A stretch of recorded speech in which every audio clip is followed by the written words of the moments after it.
We especially welcome today Justin Ryan. Just, if you'll stand, say hello. And we have Justin's husband here, Scott, and his mother, Lori, if you will stand.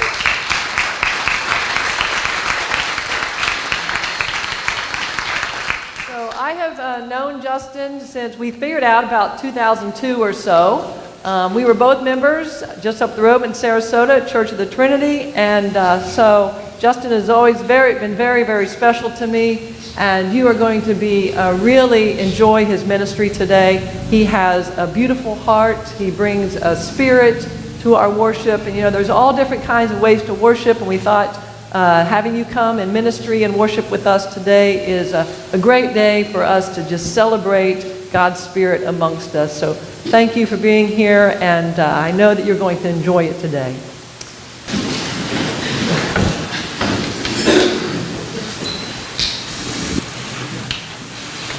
Well, we're going to bring a little bit of Nashville, Tennessee, to Venice this morning.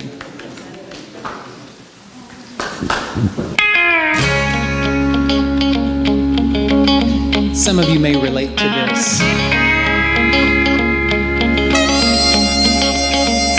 Preacher says we should love our neighbors, but I don't even know my neighbors' names.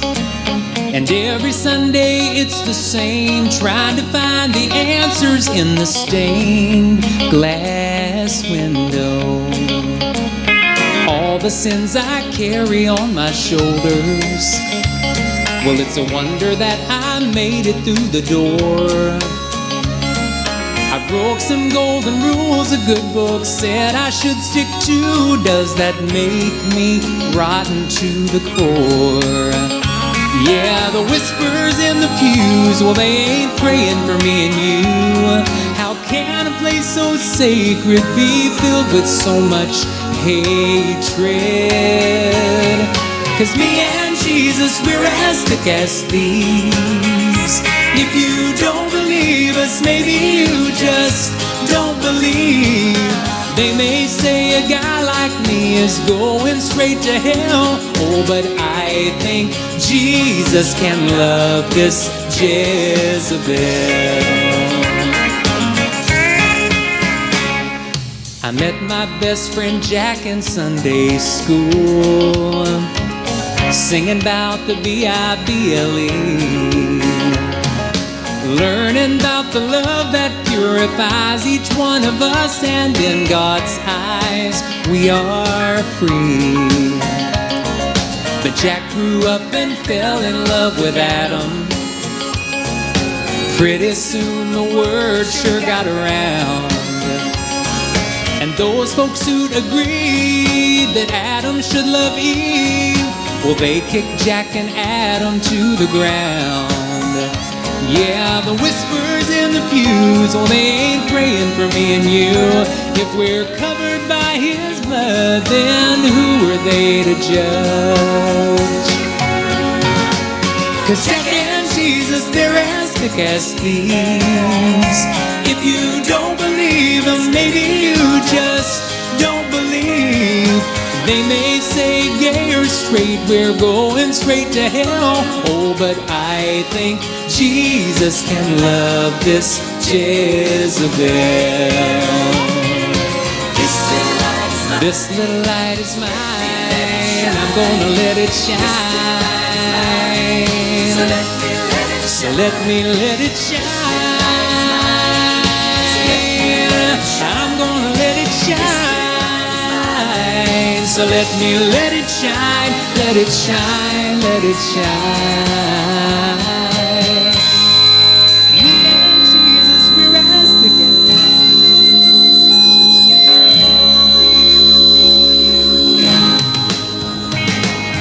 They say I act this way, I'm going straight to hell. I think Jesus can love this Jezebel.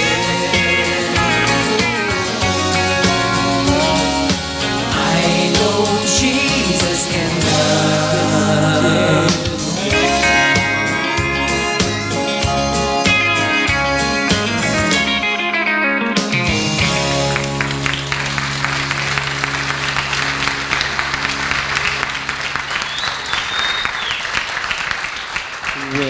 It is good to be in Venice this morning.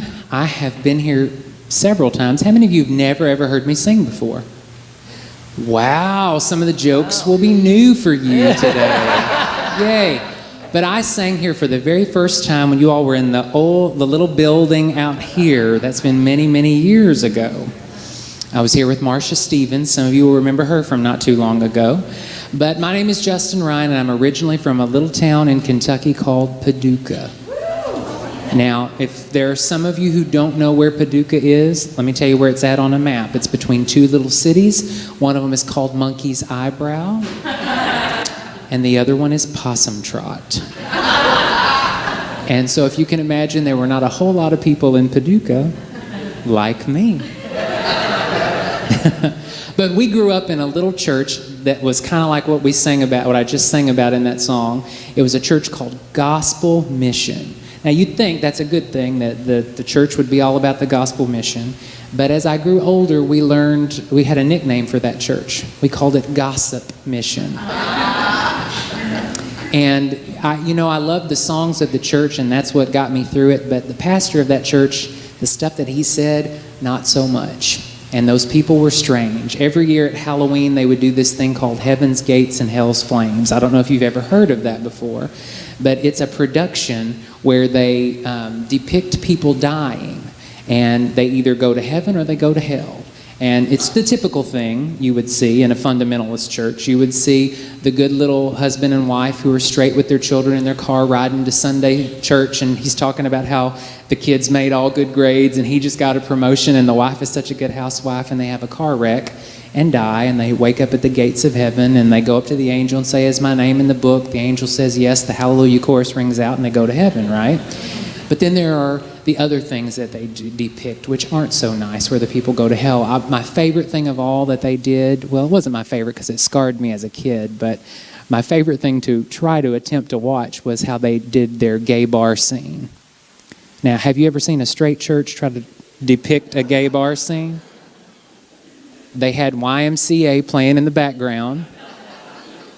They all had glow sticks. And one or two of them brothers up there looked like they knew that gay bar scene a little too well. And they were the same ones that played that scene every year, so I don't get it. I don't get how nobody else clued in on that. But as a kid, that stuff scared me to death, because I thought, how can a church say that different groups of people don't belong? I was looking online not too long ago to see if people still do that production, and there was, but they've taken it up a few notches. Now they have people of different religions dying, and of course they don't make it to heaven. And I thought to myself, we've heard all this time we need a separation of church and state when we talk about politics and everything, but I think one thing that I think we do need now more than ever is a separation of church and hate. Because that's not what the church is all about, and that's what this next song that we wrote talks about.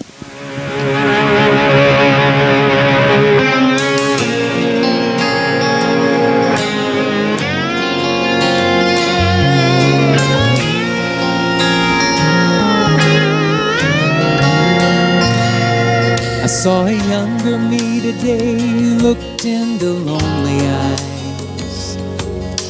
I knew I was seeing Jesus in one more distressed disguise. He just wanted to belong. They said his kind of love was wrong.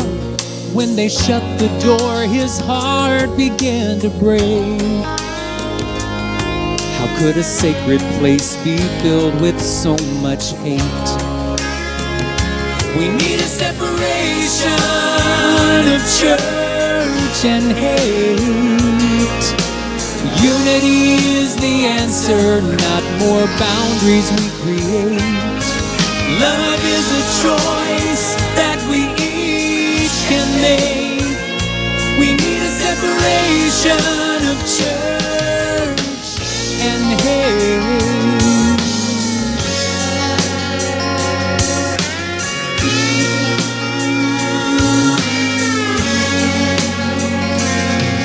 Only her dark eyes were showing a hijab upon her head as she past a man with the Bible. You're not welcome here, he said. How could one angry man undo all that Christ began? No matter who you are or where you may be from, this belief holds true, whosoever will may come. We need a separation of church and hate. Unity is the answer, not more boundaries we create. And love is a choice that we each can make. We need a separation of church and hate. We blame the old and we blame the youth. We blame those who don't live the truth. The world, the church, those lost in grief. Different journey, different belief. We need a separation of church and hate. Unity is the answer, not more boundaries we create. Love is a choice that we each can make. We need a separation of church and hate. We need a separation of church and hate. Unity is the answer, not more boundaries we create. Love is a choice that we each can make. We need a separation of church and hate.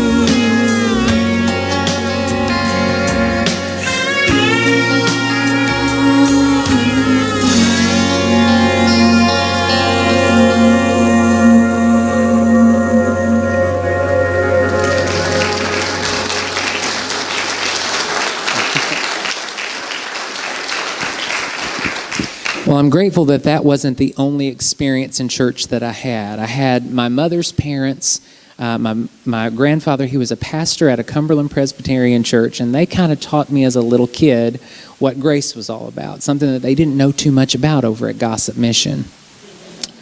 But they were two of the greatest people, and they truly taught me so much. I remember there was a guy in their church that came in, and he had come out of the closet because he and his wife, he just came out of the closet. He decided that they were going to be friends and they were going to raise their children together and all was going to be fine.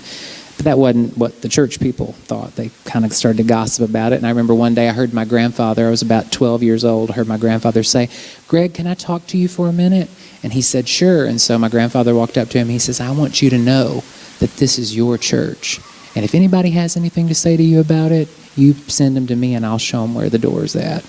And I really wanted to hear that because I knew someday that would probably be my experience. And my grandmother, she was just ornery, let me tell you. And she used to love those scratch-off lotto tickets. And back then, the church people thought that was awful if you played the lottery. And let me tell you, she could go and she could scratch that lotto ticket off and get that in her purse quicker than anybody ever saw. And at one time, though, she got a scratch-off lotto ticket, and as she turned around, there was one of the deacons of the church standing behind her. And she said, "Well, I've done it now." Well, the next Sunday, they wanted to meet with her, and my grandfather says, "Well, what are you going to do?" He says, "You know they're going to want to meet with you." She said, "Don't worry about it." So they brought her in, and they started talking to her, and she just sat there and listened to everything they had to say. And then finally they said, "Well, do you have anything to say for yourself?" And she said, "I sure do." And they said, "What?" And she said, "I just want you to know that if I win, I will not be donating it to the church." It's probably where I get some of it from, you know. But there were two groups of people that they just were not big fans of, and those were TV preachers and politicians, because both of them have so much power that they wield, and most of the time they don't wield it in the right direction. And so they taught me that at an early age. And you know, when I record an album, I love to record songs that make people think. If the lyrics are good and they're going to take you somewhere where you haven't been before, then I'm all about it. And a lesbian friend of mine sent me her version of the Lord's Prayer. And I heard it, and I said, we've got to do it. So all the musicians in Nashville know when they come to play on a Justin Ryan session, they're going to walk out of there with something more than they got when they came in the room, all those good old boys. And it was no different than this song. So when we went in the studio, they said, how do you want to make it sound? And I said, well, I don't want it to go over any of these fundamentalist people's heads. I want them to get it. So I need to put it in their lane, so to speak. And he said, well, what do you want it to sound like? And I said, let's make it sound like Duck Dynasty. He said, well, why do you want to do that? And I said, because I want them to just be getting really into it, and then the message hits them, and they choke on their Chick-fil-A. Right? So we had Loretta Lynn's 65-year-old steel player come in and play on this song. And so it was so much fun, and I sing this song all the time. You will probably start singing it with me before it's over with because it's such a fun song. But maybe you can relate to this song that is my friend, who is a wonderful lesbian songwriter, her version of the Lord's Prayer. You can almost hear the duck calls, right? Thy kingdom come to every nation. Thy will be done in everything we do. Lord, lead us not into temptation, but deliver us from those who think they're you. I told you.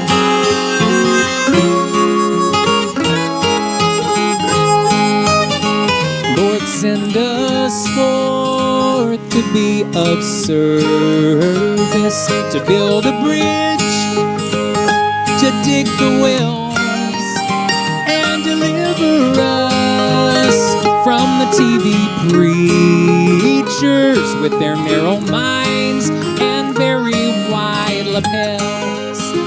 Thy kingdom come to every nation. Thy will be done in everything we do.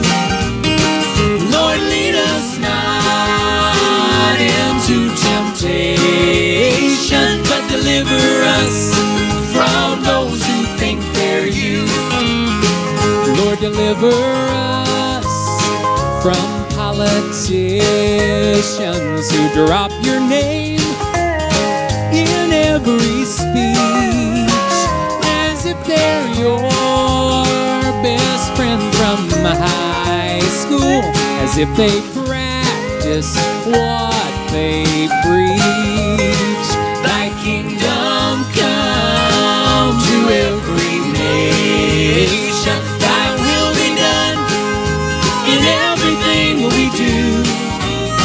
And Lord, lead us not into temptation, but deliver us from those who think they're you. And send us forth to bring equality to everyone, LGBTQ and straight. Lord, there's a lot of letters now. Remind us all it's how we love that matters. Our only enemy is hate. Thy kingdom come to every nation. Thy will be done in everything we do. Lord, lead us not into temptation, but deliver us from those who think they're you. Thy kingdom come to every nation.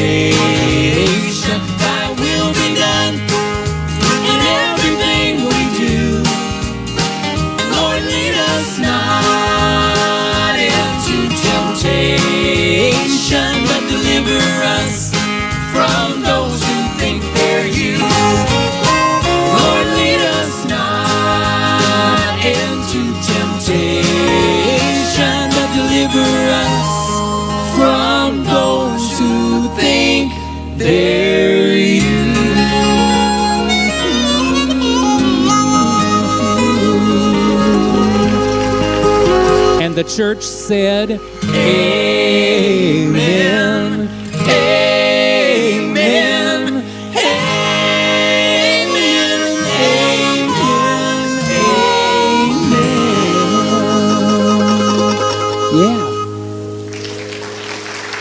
Yeah. It was so sweet. After we got done with that song, Loretta Lynn's little 65-year-old steel player came running up to me. He said, I want to tell you what I did for you, Justin. Well, he said it more like, I want to tell you what I did for you, Justin. I said, okay, what'd you do? He said, I played one of my very famous Loretta Lynn steel licks in that song just for you.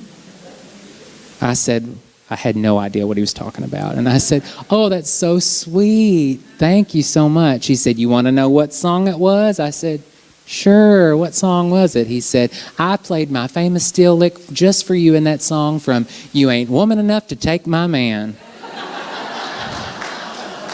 I thought, you don't know me like that. But, you know, I'm so glad that my grandparents laid that little bit of a foundation for me, because I didn't know years later how much I would need that. My grandmother passed away when I was 16 of pancreatic cancer, and things in my world started to change. I knew that I was different. And so I decided one night, some friends of mine said, you know, it's getting around town that you're gay, and you need to somehow tell your father before he finds out from someone else. And, of course, I went home one night on a Wednesday night to talk to him. I assumed that maybe after he got home from church, the Spirit might still be flowing in the room. And I went home. I was 17 years old, and I said, Dad, can we talk? And he said, well, just go ahead and say it. I said, okay, I'm gay. He said, well, you see that door back there? I want you to walk out of it and never return. You're no longer my son, and we don't want to have anything to do with you. So my father and my stepmother sent me out. And there I was, 17 years old. And what do you do when you're 17 years old? You don't have a whole lot of experience. You don't have a whole lot of, support. And you're just out with this brand new life that you know nothing about.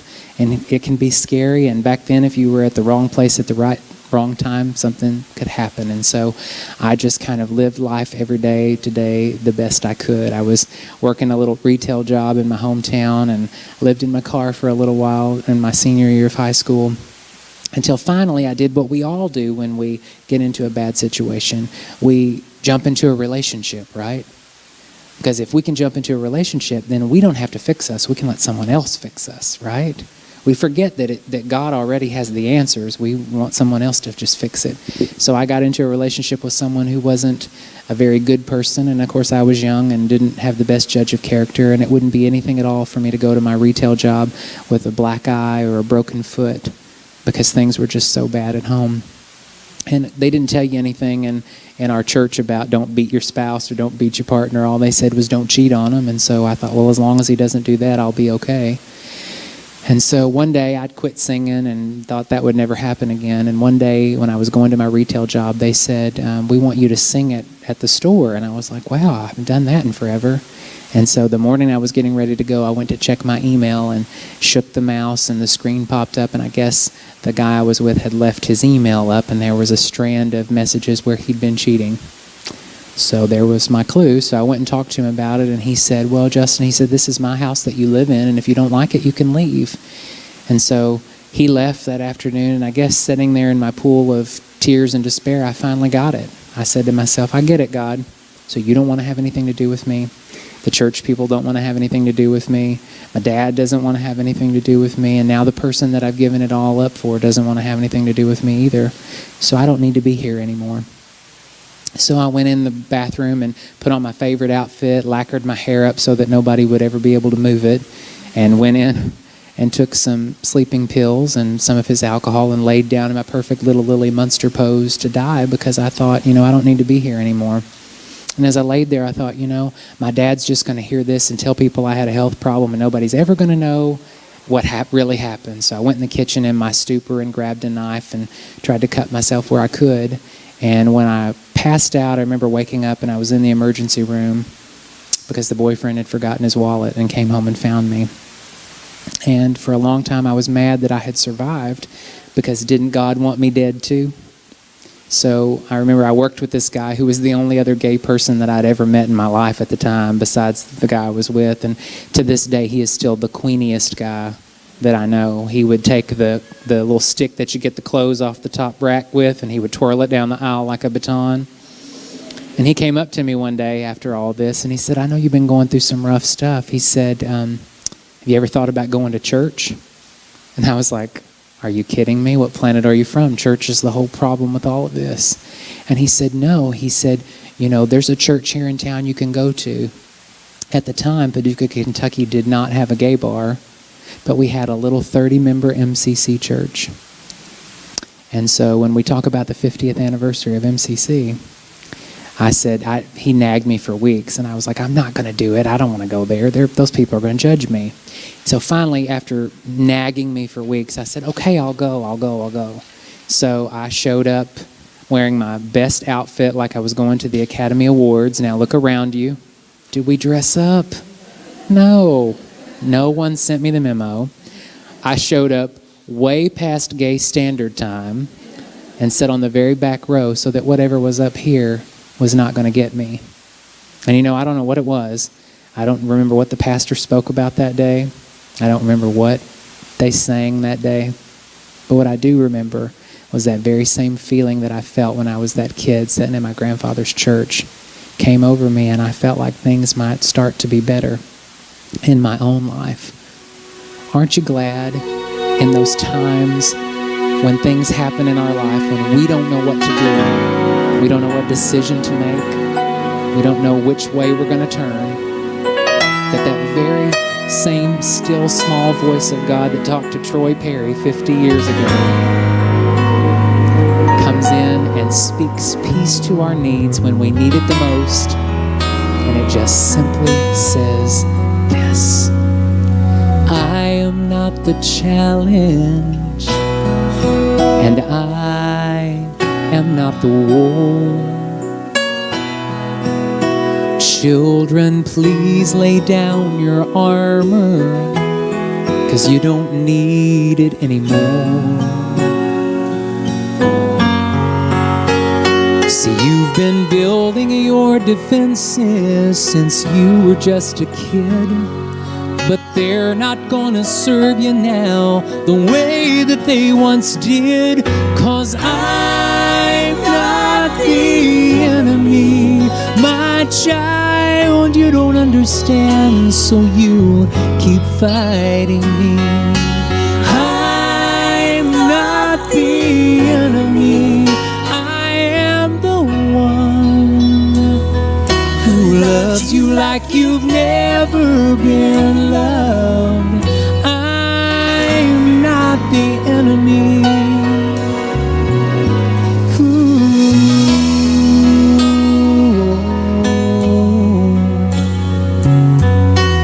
You've drawn a line between your heart and mine that I can't cross, but I'm still on your side, even when you think I'm not.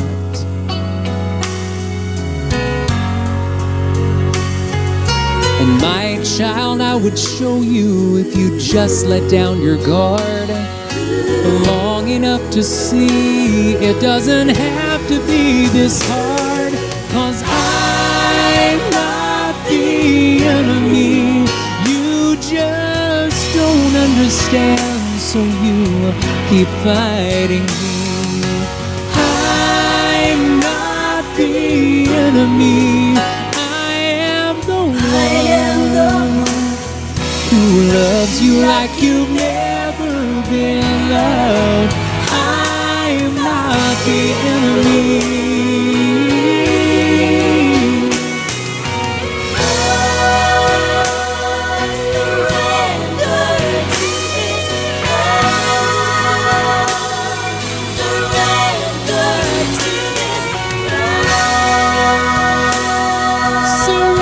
Surrender to this love.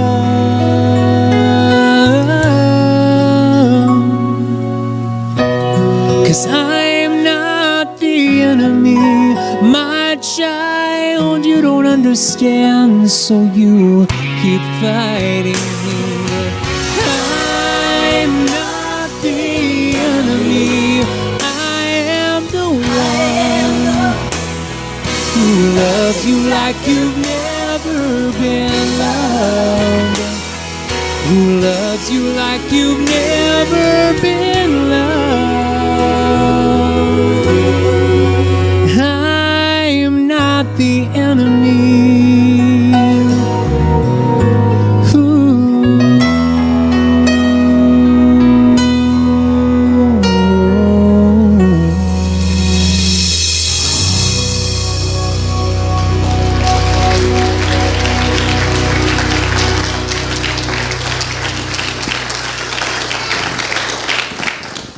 You know, I'm glad that the story didn't end there. You know, as I was getting ready to leave that church service, I was feeling a little bit better, but I wasn't sure what I thought about all those church people, because Paducah, Kentucky MCC had some characters. Let me just put it that way. So I made my way for the door, and the pastor of the church came running up to me. She'd remembered me from a band that I'd sang with in Paducah, and she came running up to me and she said, "Why, Justin and Ryan, we're so glad to have you here." She said, "I just want you to know that we've got you in our program to sing next week." And I said, "Well, that's real sweet, darling, but I don't do that anymore." And she said, "Well, like I said, we've got you in our program to sing next week. Our service is at 10:30. You can get here at 9:45 for a sound check." I don't know if you've seen a Paducah, Kentucky lesbian or not, but when you're 18 years old, you just shake your head and say, "Yes, ma'am." And so needless to say, the next Sunday I sang, and God started to give me back things that I never thought I would have. You know, I never thought I would travel as much as I had. I ended up meeting Marcia Stevens, and she kind of kidnapped me and made me her kid and brought me here to Florida, which is where I met Reverend Vicky, and I was with Reverend Nancy in Sarasota, and God just kind of picked up and took off with me, and I ended up back in Nashville and recording for a whole bunch of people that you've heard of and doing a whole lot of things that this little Kentucky boy never thought he would ever do. And, you know, it just goes to show you that even though what you think is plan A may not look like what you think is plan A, sometimes it's always plan A. You know, I thought that singing was plan A and I'd missed it. It was never going to happen for me, but it turns out all along it was. It just was for a whole different group of people. And I'm absolutely grateful for that. You know, Jesus understands all that because, you know, when Jesus was alive and well in the Bible, with all those people that Jesus was around, Jesus was different. Jesus didn't hang out with the people, with the high society people down the road at the Baptist church or over here at the Pentecostal church. Jesus probably would have been right here at SunCoast Cathedral on Sunday morning if Jesus could have his pick, you know. And it reminds me of a story about a woman who had a tumor on her face. The tumor was bad, and the doctor had to go in and remove the tumor, and while he was in there, he severed a nerve in her cheek, and he had to go in and tell her that she was going to be paralyzed on that side. And when he told her, she was just so distraught, and her husband just kind of looked at her, and he smiled, and he said, "You know what, honey?" He said, "I kind of like it. It's like a wry grin." And he twisted his face up to match hers and leaned in to kiss her to let her know that their kiss still works. That's exactly how God is with each one of us. God sent Jesus to become as battered and broken and wounded as you and I are to meet us where we're at and let us know that the kiss still works.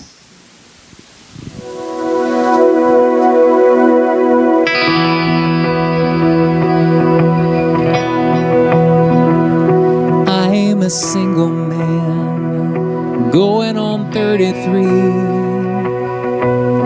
And folks are probably wondering if there's something wrong with me. Shouldn't you be married by now? Find a nice girl and settle down. But God knows that kind of life ain't in the cards for me. I'm not like most other men. I guess I've always been different.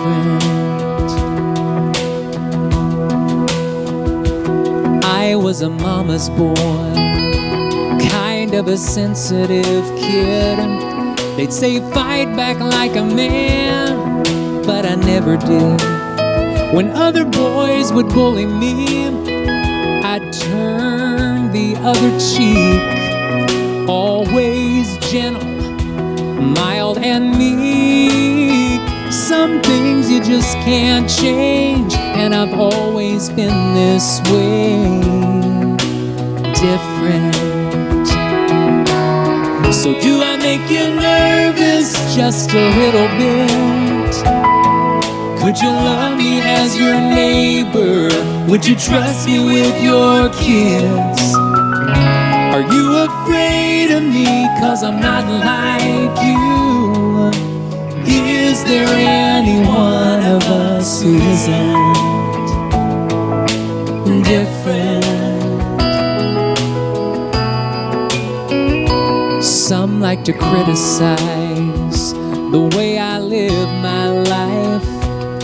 You see, I like my wine and I spend my time with a bunch of guys, and I ain't ashamed to admit some of my best friends, you see, they live their lives and sometimes die out on the edge.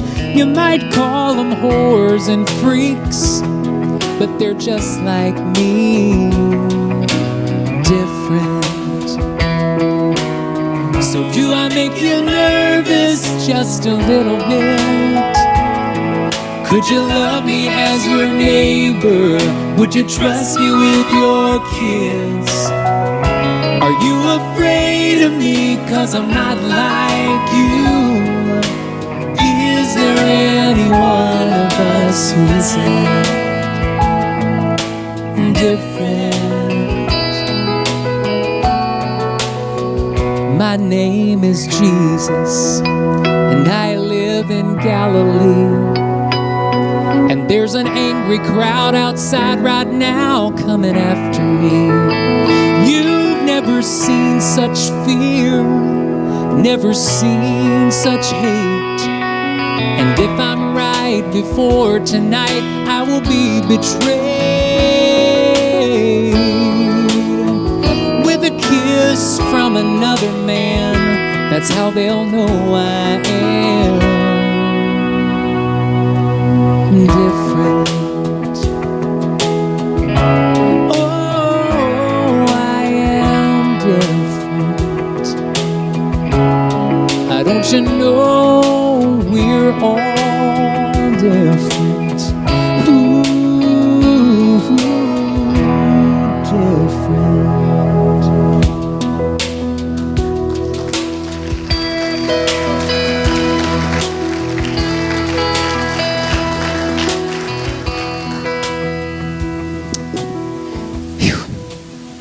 You know, over the years, I have talked to a whole lot of kids. I'll be 37 this year, believe it or not. Hopefully, things are holding up. But I've talked to a lot of kids over the years who've been angry, who've been confused. When they say, "You're a Christian singer," I don't get that. And I have to explain it. I remember one time I told somebody that you should come to this church, and I said, "It's a gay church," and someone from the church got totally offended. But sometimes that's all kids know how to relate. If you say affirming church, if you say this, sometimes kids have no idea what that is. And so I would always say that. And kids would say, "Well, you know, this Jesus that you sing about, you know, all growing up, but this Jesus told me I was wrong." And I said, "Well, you got it confused. It wasn't Jesus that told you that was wrong. It was the fan club that told you were wrong, you know?"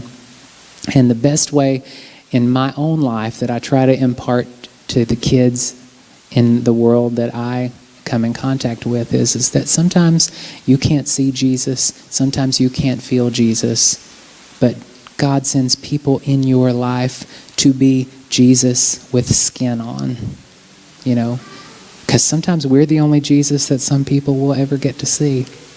You know, in my own life, when I moved to Nashville, there were two people that did that for me, and they were Mark and Donna Mosley, Mark's produced all my albums, and he was like the dad figure in my life, and Donna Kay was a surrogate mother in Nashville. When my own mother was in Kentucky, she kind of was there to help me in the music business.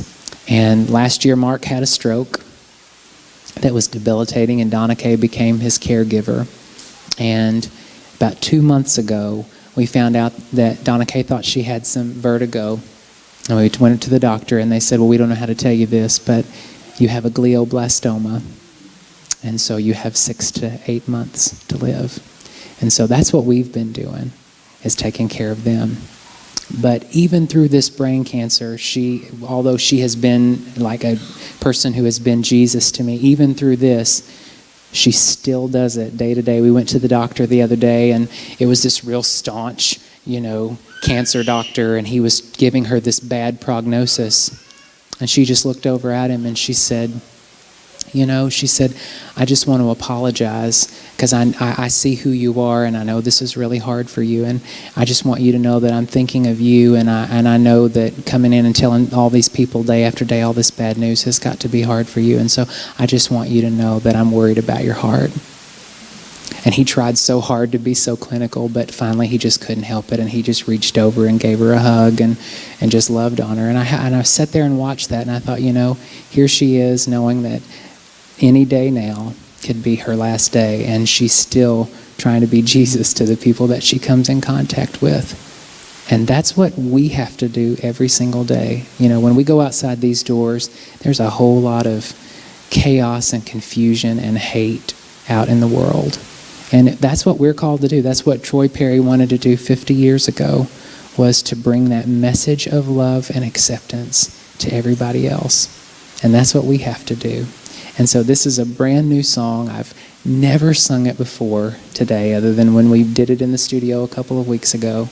But it kind of sums all of it up in just explaining Jesus.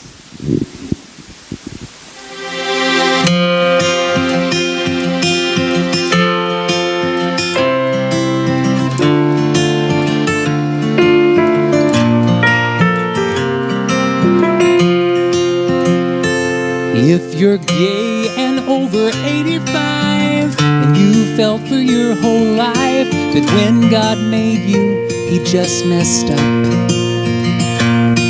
And if you've been raised a Southern belle, born and bred for show and tell, but you lie down feeling never good enough, I am so sorry for how it's been. We're broken artists with broken pens. We paint our pride and call it truth. I'm sorry no one explained Jesus to you.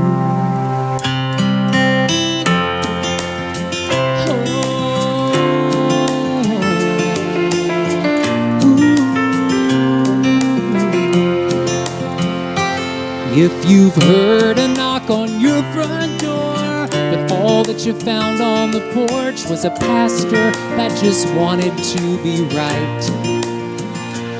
And if you really want to pray to Him, but you're never sure He's listening, 'cause who could forgive what you did last night? I am so sorry for what you've heard. We're broken poets with silly words. We paint agendas and call it truth. I'm sorry no one explained Jesus to you. Oh, can't you feel Him in this room?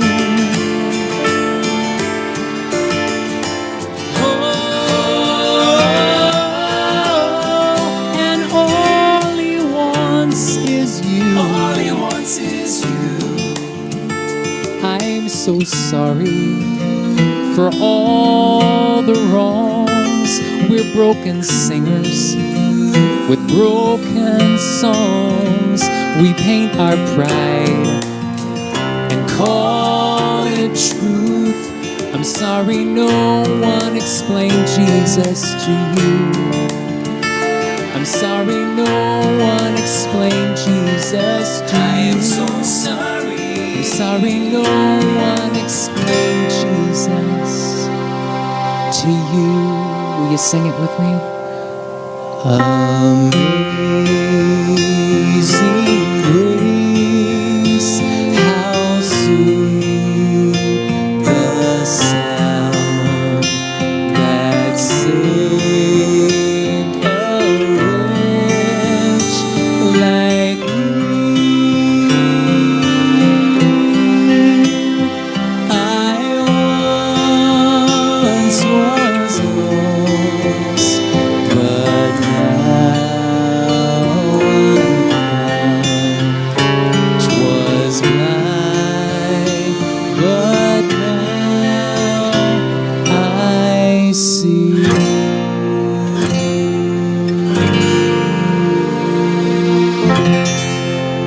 Will you pray with me? God, I thank you so much that you love us enough to let us be together like this. I thank you for all of the things that you are doing on a daily basis, even though the world sometimes seems chaotic and there are things that are beyond our control. Help us to know that you have it all in your time and in your plan, and that we don't have anything to worry about. Whether it's something financial, whether it's something health-wise, whether it's something with someone in our family, whether it's something about a job, no matter what it is, you have it all under control, and help us to remember that. We love you and we thank you. In Jesus' name, amen. So I've got one more song, and you can be seated. I've got one more song, and you can kind of sing this one with me because I know you'll know it. But for me, it just kind of sums up every single bit of everything we talked about this morning, because at the end of the day, the only thing that matters is being there and knowing that God is that friend that is with us no matter what.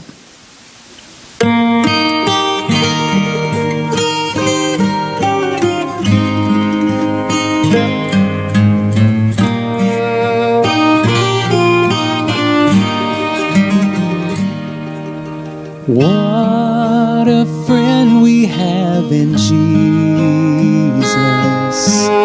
all our sins and griefs to bear. What a privilege to carry everything to God in prayer. And oh, what peace we often forfeit.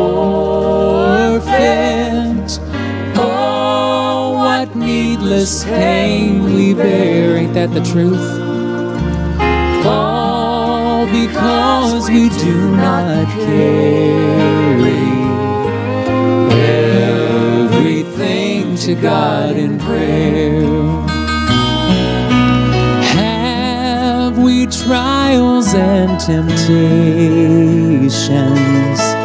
Is there trouble anywhere?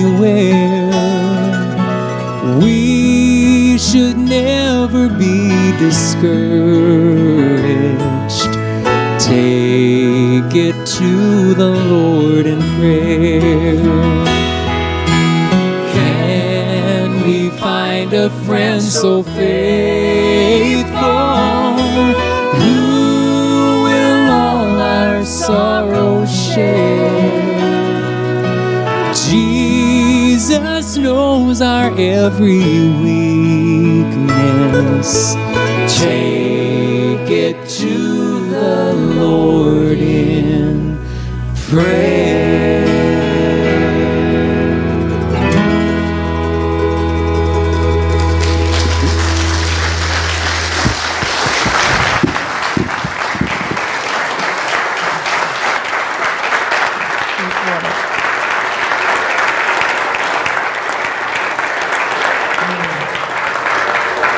Thank you.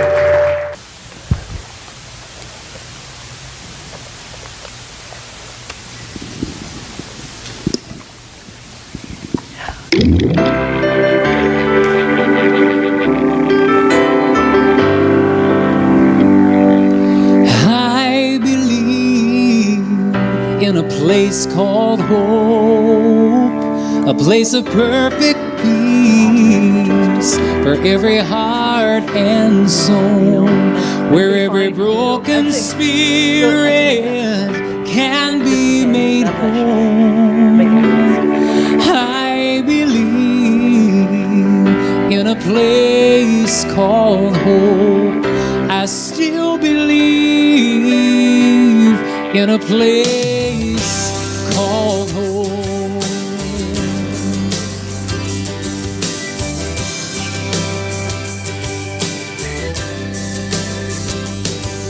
I'm dreaming of a place where the whole world is free, where children never go hungry and peace will reign supreme, where I can be my brother's keeper and I can be my neighbor's friend, where families stay together and love has no end. I believe in a place called home, a place of perfect peace for every heart and soul, where every broken spirit can be made whole. I believe in a place called hope. I still believe in a place called hope. Yeah, a place called hope. Tell me how we can make it happen. Tell me what we can do to make this hope a reality, to make the dream come true. See, we can start by lifting one another up and laying all our weapons down. And we can put our trust in God above and turn this world around. I believe in a place called home, a place of perfect peace for every heart and soul, where every broken spirit can be made whole. I believe in a place called hope. I still believe in a place called hope. Yeah, a place called home. A place where love is the only answer and faith is the only call, where we all must be for one and everyone must be for all.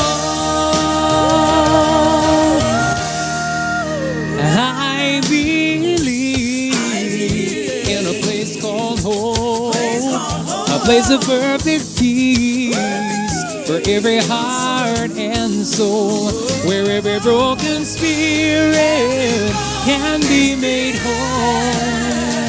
I believe in a place called hope. I still believe in a place called hope. I still believe in a place called home.